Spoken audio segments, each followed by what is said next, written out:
Hello again, time then for the press preview. It's our first look at what is on tomorrow's front pages and checking out the headlines. Tonight, political editor at The Sun, Harry Cole, and the political editor at The Guardian, Pippa Crerar. They'll be with us from now until just before midnight. Very good evening to you. So much to talk about. Before we do that, let's have a look at the front pages for you, beginning with the Metro. The Axeman cometh.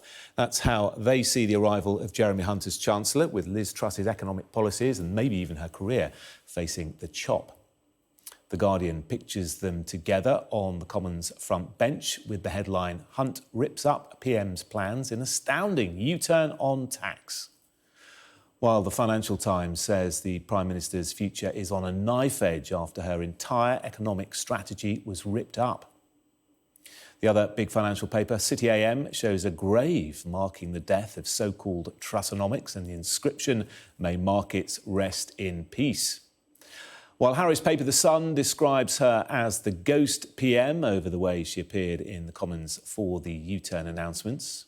According to the Eye, Jeremy Hunt is now in charge and Ms Truss is fearing a possible exit. The Mirror has one word for it. Liz Truss has been humiliated. The Star, which has already labelled her a wet lettuce, pictures her in hospital and says she's now on leaf support. The Express quotes her from her latest interview tonight. "I'm sorry, we went too far and too fast." The Telegraph quotes Jeremy Hunt's Commons statement with the ominous words, "We must take decisions of eye-watering difficulty." So don't forget, you can scan the QR code on screen now and check out the front pages of tomorrow's papers while you watch us discussing them. And I'm joined tonight by Harry Cole and Pippa Crerar, not hiding under their desks, but sat at their desks in front of their cameras. What a remarkable day it's been. Jeremy Hunt has shredded Trussonomics, but he went even further than a straightforward U-turn. Tonight, the Prime Minister apologising for mistakes. The front of the Eye, Pippa, Hunt takes charge as PM fears the exit. That headline pretty much summing things up. It does today, that's right, Jonathan. And of course, really, Liz Truss handed over power to Jeremy Hunt on Friday when she appointed him Chancellor, having sacked Kwasi Kwarteng. He was the sacrifice that needed to be made in order for her to survive.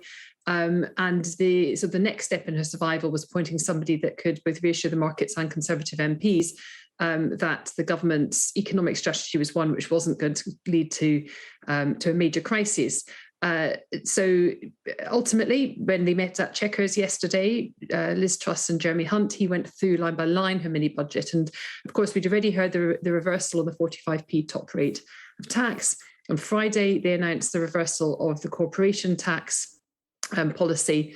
And they went through I'm told that they went through the remaining parts of the mini budget line by line, and in no uncertain terms, Jeremy Hunt had to make clear to Liz Truss, and she agreed that in order to get everything back on track, he was going to have to rip up the rest of it.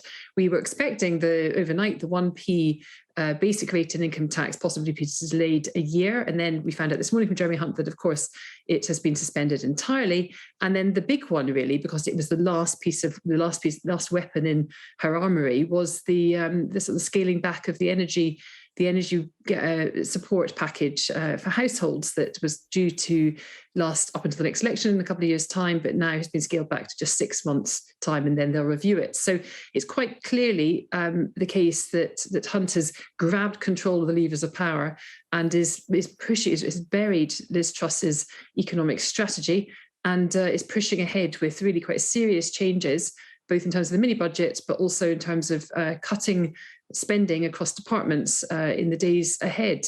He's very much tonight the man in charge.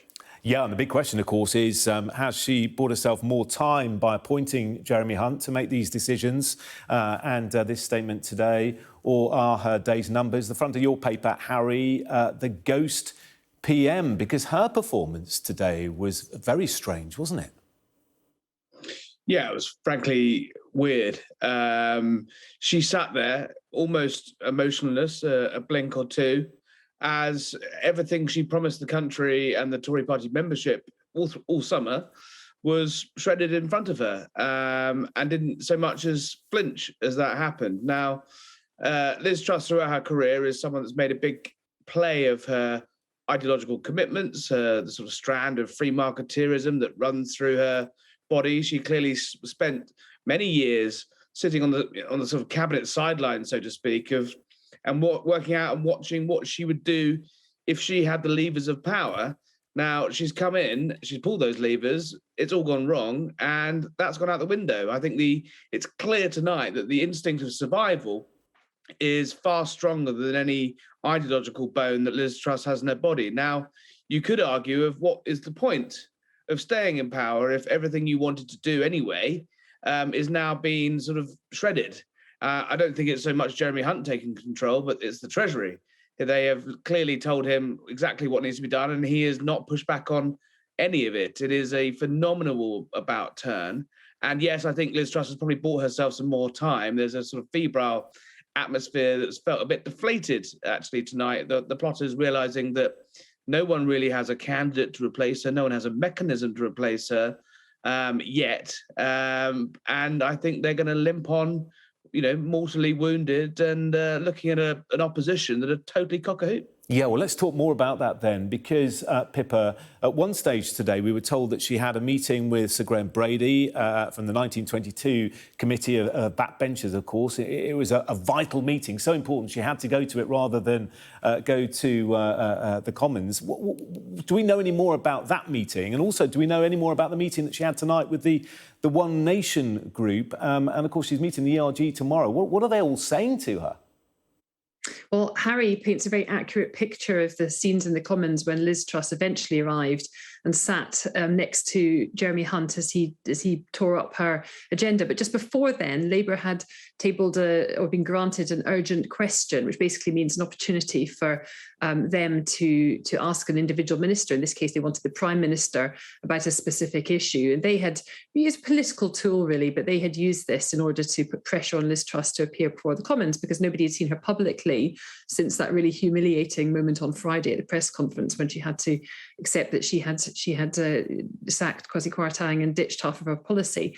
So the tactic to embarrass her, I suppose, worked. But there was a huge amount of speculation going on in the Commons when Penny Mordaunt, who of course was one of her rivals for the leadership, stood in her place to respond on the government's behalf, and kept saying, when people were asking where is Liz Truss, who actually you probably wouldn't expect to be there, it's conventional really for the Prime Minister not to appear at these things these days, they send a minister in their stead. But Penny Mordaunt, repeatedly asked by Labour MPs, came up with a whole series of answers. So she's got very serious reasons, she's got very genuine reasons for not to be here. I can't tell you what they are, can't divulge them, but they are very genuine. A bizarre aside about her not being under a desk. But ultimately, she sort of hyped up this view in the Commons that something was up. Had Truss disappeared off to Ukraine? Was there something wrong? Was she, in fact, learning that enough Tory MPs had submitted letters to lead the process of starting to oust her? And then I was told that, in fact, she was in a meeting with Graham Brady, who is the chair of the Backbench 1922 committee. And of course, even though the rules state that she can't have another confidence vote within a year, we all know that the rules can be disbanded if there's enough support for that within the Conservative Party, quite a high threshold of about 2/3 of MPs, I think. So, of course, that then set off another round of speculation. But I was also told that this meeting was, in fact, a pre-planned one. He obviously speaks to her and meets with her regularly. It wasn't a sort of crisis talks in which he was delivering her a terrible message about impending woe or doom.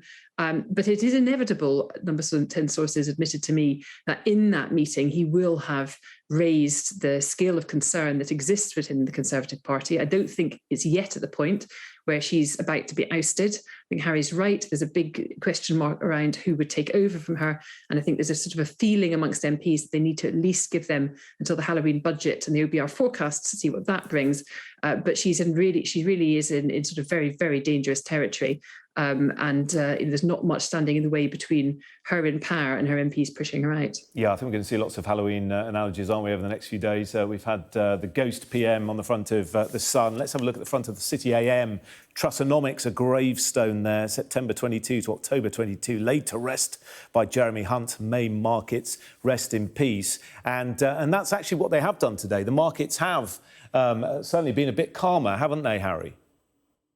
Yeah, well, this is what this was entirely designed to do. This was why Jeremy Hunt was up early on the, announcing the announcement before the markets had opened. They rushed it forward rather than waiting to this afternoon to do it. And I think it was a sort of pretty bold, comprehensive offer to the markets. It was, however, a bold sort of move to someone else who is paying very close attention to this, which is the Office of Budget Responsibility. Now, the sort of U-turns and screeching sort of chaos we've seen in the last 10 days all began about a week last Friday, when the OBR gave their first sort of draft forecast of the state of the nation's finances to Liz Truss and then Chancellor Kwasi Kwarteng, and which highlighted the fact that far from there being a 30 billion black hole, which we suspected there might be in their numbers, is actually 72 billion. That's when you started to see things really move quickly. The Chancellor get fired, and Truss bring in Hunt, and the sort of Treasury's sort of warning that that Halloween OBR forecast is going to be dire. Now, crucially, it does not necessarily matter about what the OBR say, other than it's survivable, the criticism of the OBR. What the crucial thing was, though, is on the 3rd of November, interest rates are going to go up again. The Bank of England is going to make that decision. No one's expecting them to stay where they are. It's the scale of what mortgage repayments are going to have to go up by that's really worrying people. Now, the thought is, if you can get ahead of the OBR, you can get that £72 billion figure down, and they've made £32 billion dent in it today by jettisoning all of Truss's sort of tax cutting. There's still a very large £40 billion hole in that. That's going to have to come from savings, cuts to you and me, or indeed further tax rises. So hopefully, I think the plan is to avoid, fingers crossed, a rates rise beyond something that is copable, to some degree, rather than a shock big rise on the 3rd of November. OK, fascinating stuff. We're going to have to leave it there. Stay with us. Coming up after the break, the latest characterisation leading to criticism in the hit series The Crown. Discussing that and more in a moment.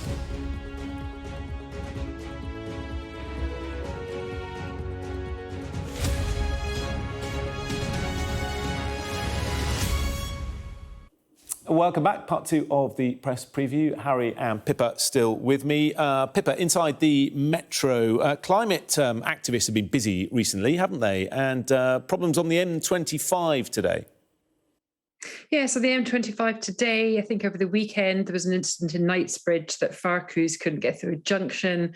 And of course, we've seen multiple incidents in recent weeks of Just Stop Oil or Extinction Rebellion activists protesting against the new oil and gas licenses which have been granted or are being granted by the government.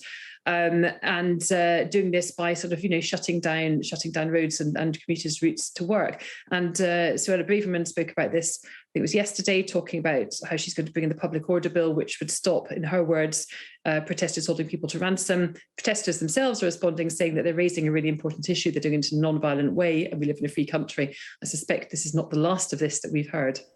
Yeah, Harry, have you got an issue with this? I mean, we've seen all sorts of things this week, haven't we? Pouring milk in supermarkets, spraying an Aston Martin showroom. There was the soup over the sunflowers at Van Gogh as well.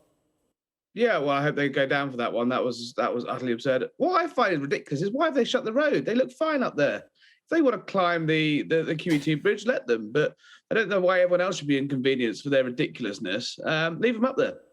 OK, as police say, this is a complex operation due to the height at which the protesters are situated. Obviously, a struggle to get them down. And let's finish with this story on the front of the Daily Telegraph. Pippa, I don't know if you're a fan of The Crown, Series 5 of the Netflix drama. And there's anger over the portrayal of Countess Mountbatten, although it doesn't say who's angry. I guess you've got to read inside to find out who is so annoyed about this. I mean, the programme's not even been out yet. No, well, I'm a fan of the ones that we've had to date. And this series was always going to run into trouble because it came up close to the modern day. So it is affecting, the royal family in our lifetimes rather than sort of more historically. And you've already had John Major, for example, coming out and criticising a plot line about Prince Charles trying to encourage him to get the Queen to abdicate. The latest, I think, is that what was her name, Countess Mountbatten, who was a friend of Prince Philip's, that some suggestion about their relationship was closer than it maybe should have been. Diana and Charles splitting up is a factor, is a key part of this series, is obviously going to ruffle feathers, particularly coming so quickly after the Queen's death and last year of Prince Philip's death. Royalists are not impressed by it, but Netflix, the producers, say that it is just fiction. Prince Harry said last year he was quite relaxed about it, said it's sort of like roughly right, and it is just fiction, it's dramatisation, and people shouldn't get too hung up on the details.